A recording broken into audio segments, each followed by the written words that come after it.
Hey son, Dad here. I thought I'd do another little message today. So it's day 3 now of the first 100 days, and just thought it might be useful to have a little chat and give you some other advice. And as I was thinking about it from yesterday, I thought, there's a few things I need to do. I'm just popping out at the moment to get a few supplies. But crucially, I wanted to share with you a few bits and pieces about my life and build some context into,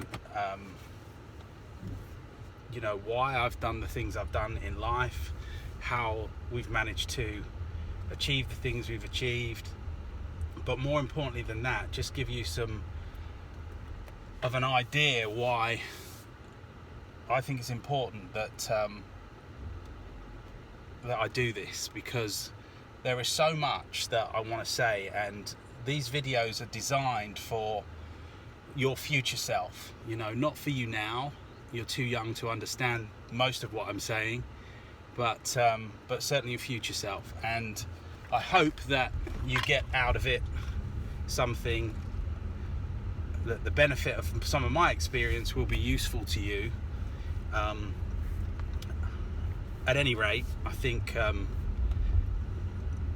you'll be able to think about some of these things and certainly put some context around why I've done it, and particularly, why I think my relationship with you in the months and years to come will be so exciting. And the other thing is that from a YouTube standpoint, I'm putting these on YouTube because I think some other people might get some benefit out of them. I'm not really doing it because I want to monetize it. I'm certainly not doing it because I think I'm the absolute ultimate at anything. I'm doing it because I love you, and I want to leave you with something that could be valuable. But if people get the sense that there's value here, then that's absolutely great. But I'm not going to ask anyone to subscribe.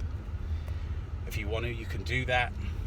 But what I do want to do is make sure, Leo, that you know who your dad is, and you know how much I love you and what you mean to me. So let's start at the beginning. My upbringing was a difficult one. So I was born in Lewisham in London, and something significant happened at the age of 5. My mum came to me and said, Mummy's going to leave the home, and I was 5. Mummy's going to leave the home. Who do you want to live with? And if you can imagine just how tough that was to hear that.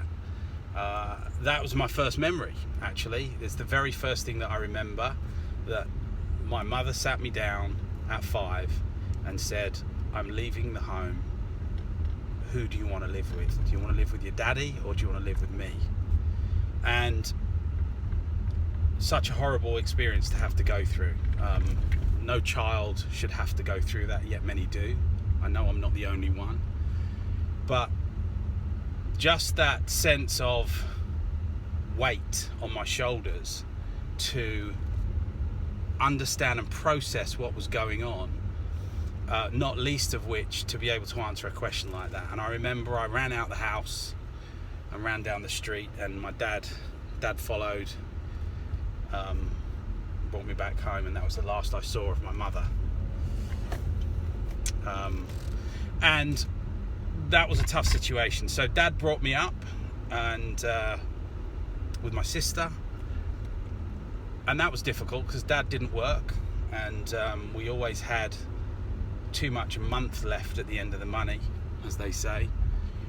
So grew up in somewhat poverty. We weren't destitute, but we were poor, certainly poor. And when I was 12, 13 years old, I got my first job, and that was working on Milton Keynes Market. And I would get up at 4 o'clock in the morning on a Saturday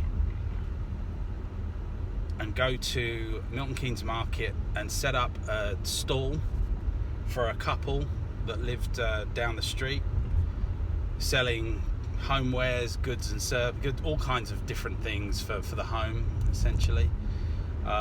And that's really where I learned to have confidence, because one of the things that they said to me was, if you want to work here, you've got to earn your money, and you earn your money by getting out with the people and shouting what we have to sell. So I'd have to say things like, ladies, come and get your washing up liquid, or come and get this, come and get that. And that was difficult at 12, 13 years old to be able to do that. But after about 3 or 4 weeks, I was good at it. And it gave me an escape from the weight that I felt at home. It gave me a sense of control. So anyway, I would do that on a Saturday and a Sunday, wake up 4 in the morning or be out by 4 in the morning to set up the stall and be there all day. And then I'd come home Saturday and Sunday, do the same thing. On Sunday evening, when I got home, usually about 7 o'clock, the people that I worked for, they'd give me my money. And I remember I would get like £18 a day, which is nothing by today's standards. But that money was significant, because what it represented was a couple of things. It represented my freedom to be able to get out in the world and do something that I felt I could control.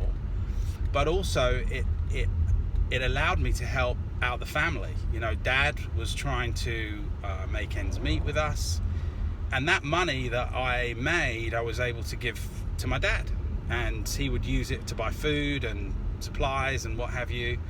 And I did that for about 2 years, coming home every day, every weekend, giving that money over to Dad. Not because I had to, but because I felt it was the right thing to do. And looking back on it now, it's,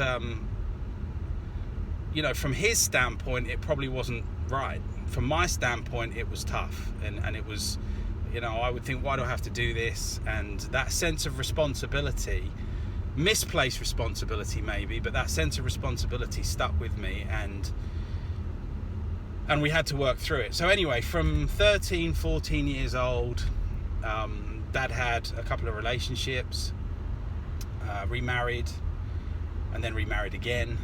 And so I had a few stepmothers, which wasn't always the best situation, but understand that Dad needed companionship. But, you know, it was tough growing up. It would be a good day if we could share a packet of orange juice, you know, around the dinner table. So, but the real thing was that I started to realize that I had to achieve stuff, that being in control of my life meant that if I could create a situation where I was in control, particularly around money and finances, and being able to have money, because I linked up in my head that if I have money, then everything will be all right. And one of the reasons that I think that, because I remember Mum and Dad always arguing about money, or the lack of money. And my mother left partially probably because of that. I don't know if that was the full reason, I'll never really know, but certainly that was an element, and that the stress and tension that can come as a result of lack of funds in a family, in a household, can be significant, and it certainly was significant for us. So I realized that to avoid having those problems, one of the ways to do that is always have money. And I linked up in my head that money equals happiness, and nothing could be further from the truth. But anyway, I'll come on to that later. So anyway, I worked through that, and then I started in business around 19 years old. I went hell for leather building a little training company that did really well. We sold the business at 21, and I was in a position to not have to work again ever again for the rest of my life at 21. And that's pretty significant, but it wasn't a good thing. it wasn't a good thing being able to make good money and then realize that I didn't have to work, because one of the things that happened was that I thought that I was the absolute ultimate. I thought I was something special. I thought I was a little bit invincible, and you never want to get in a situation where you think you're better than other people, and I kind of did a little bit, and because it will come back and bite you. And what happened was, within 12 months, I was investing in people, investing in other businesses, thinking that I could be, the big man. And within a year, probably about 18 months, all the money was gone. The people I had invested in weren't interested anymore because they had the money, and that was it. And I didn't put controls into play, in the appropriate controls in place, and everything was shattered, and I had nothing, lost everything, and a lot of things that were quite dear to me, like my home. I just gave up, really. I gave up and I stopped trying, and that was what I felt at the time was the beginning of the end. And I think one of the lessons there in that is that there'll be situations in life where you create them and you get a negative result. There'll be situations in life where other people around you create them and you're involved or you're impacted, and that creates a problem, can create tension. But the key distinction that I want you to take from that part of my upbringing is that all of that, whether it's because of you or because of someone else, whenever you go through situations like that, you've got to see them for what they are and get through it and try and learn from it. The problem is that, I could talk about success all the time, but success doesn't teach you anything. Success, when people have success, they celebrate. When they have issues and problems, they contemplate. But out of that contemplation comes something more significant. And that's what it did for me. It made me think and made me realize that I had to get better. I had to be better. And from then on, I started living life a little bit differently. And I went back to work. I went out to the US, worked for a big US company, came back to the UK, started another business, and then I got into acquisitions and bought some businesses, bought a training company, and that would bring us up to about 2017, 2018, which is about five years ago. 6 years ago. So the thing is that the key consideration for me is that I didn't realize until I was in my late 30s why I was doing the things that I did. And one of the biggest lessons that we can learn at a young age is to understand why people do the things that they do. What causes behavioral change, and if something isn't working, how we can change it rapidly and permanently, and really understand why we do what we do. I mean, a lot of people go through life and they think the reason for living is to work, is to provide for their family, but it's so much more than that. Those things are important, but you got to understand why you're here. Everyone has a reality above their reality, and it's about being able to bring into reality that second reality, which is up here. It's in your head, and that reality is what I tried to achieve in my own life, in bringing into reality the things that I could see in my head. The things that were in my head, I wanted to make them real in my world. And the ability to do that is simple, actually, when you understand why you do what you do. And one of the biggest blessings, I think, in life is that I spent some time really trying to understand why people do what they do. When my mother left at a young age, I would stand back and try and understand why people were doing the things that they would do. And I had to become a psychologist. I had to become, a self-taught psychologist. And I've done that throughout all of my life, trying to understand, what is this person doing here? Why are they doing this thing? And one of the things that most people don't understand is that whenever you see someone operating under behavior that you wouldn't deem right for yourself, you know, that behavior probably makes perfect sense to them. And understanding why they're doing it, not condoning it, but understanding why they're doing it, what it means to them, and what brought them to that place, 9 times out of 10 you'll probably think that, well, actually, given their history, given their biology, given their biography, all of those things, maybe I would do the same thing. So the key consideration is to really understand what's going on and try and get a grasp on reality. Why do people do the things they do?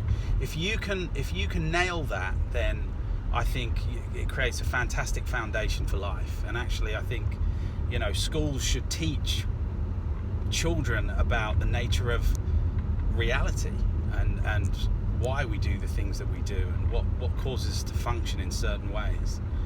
And I think that's one of the reasons why there is so much out there at the moment about mental health, about people having anxiety and not being able to deal with certain situations. If we truly understood why we do what we do, then I think that would reduce that situation significantly. So in any event, we bought some businesses and became quite successful doing that. In 2018, we bought a business in London and then sold that in 2024. Had a really enjoyable time, and then realised that, you know, is this really what I want to do for the rest of my life? And but as an adult, still had a few hang-ups about. I've always had some hang-ups about, you know, why did Mum leave? What was the reason for it? Was it me? And also the other thing that's significant here, I think, for me, is that throughout my life there's always been this voice in the back of my mind going, is this good enough for your mum? Is this good enough for you? Will this make you love me now that I've done this, that I've achieved this? And in any event, so when I was jumping back a few years, when I was 25 years old, Dad left. Dad said, for some strange reason, that I've got to go and make a life for myself. He divorced Melanie, Melanie and Dad divorced, and he said, I've got to go and make a life for myself, and I never saw him again. So since the age of 25, I've never known, and I still to this day don't know, my natural parents. And I'm not saying that because I want you to feel sorry for me or pity me. It's not about that. You know me. I don't need that. But the reason I say it is because I want you to know that my love for you is so deep and so significant that nothing like that will ever happen to you, and that you will always be my son, and I will always be there for you in any way I can. But what I wanted to do was just give you a sense of my background, and there are other things that you know, you'll know. When I was 14, 15, developed a love of sports, and life has been centered primarily around, you know, being able to be successful and enjoy sports. One of these sessions, one of these days, I want to do a whole talk, chat, if you will, on Mum, on your mother. Just a wonderful woman who has saved me in so many ways, but I'll save that for another time. But the key thing that really I want you to get from this message is just to understand context, understand where your dad came from and what he was like as a child, and what he went through, and just a sense of who this person is. And obviously you're going to have one dimension of that through being family, through you being my son, but there's another dimension, I think, that is there's a part of me that we don't always share fully, and this is an opportunity to do that. So I'm going to call it a day there. I'm just about to pull up, so let's check in again tomorrow for the fourth little chat, if you will, and I'll talk to you then. As always, love you, and talk to you later.